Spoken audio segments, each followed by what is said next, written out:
Today I'm going to show you a module heat disinfection with a decalcification.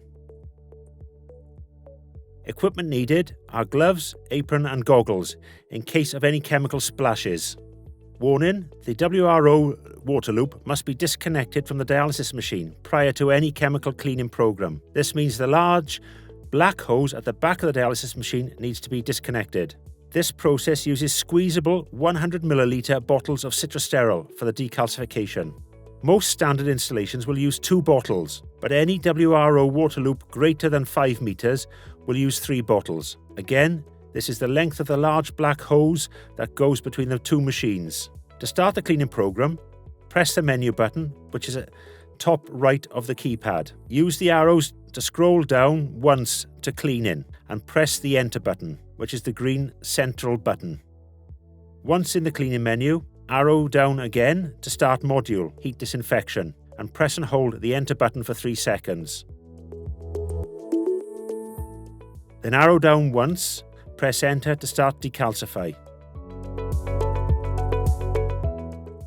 Arrow down once more, press enter to start decalcification. The WRO will do a T1 test, which is a self-test for several minutes, and once it's ready, will alarm and ask you to add the citrosterol.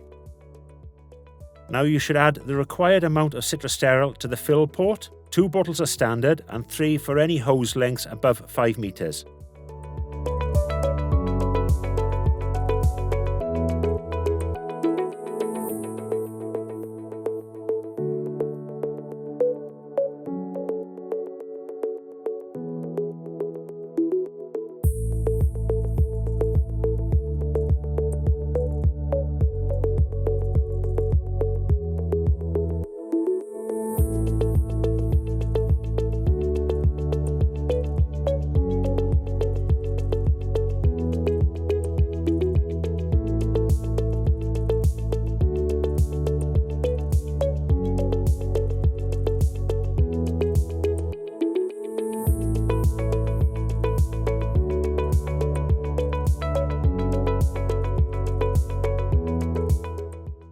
Put the fill port lid back on after adding the fluid. Press enter to start decalcification. The WRO will now start the first of 9 phases of the program. The total time of the program is displayed at the bottom of the display and is around 187 minutes long. This is not exact, as the process can be slightly quicker or slightly longer depending on the inlet water flow, but it's a rough guide. As long as everything goes as it should, the machine will return to standby once it has finished the cleaning program. That completes this tutorial.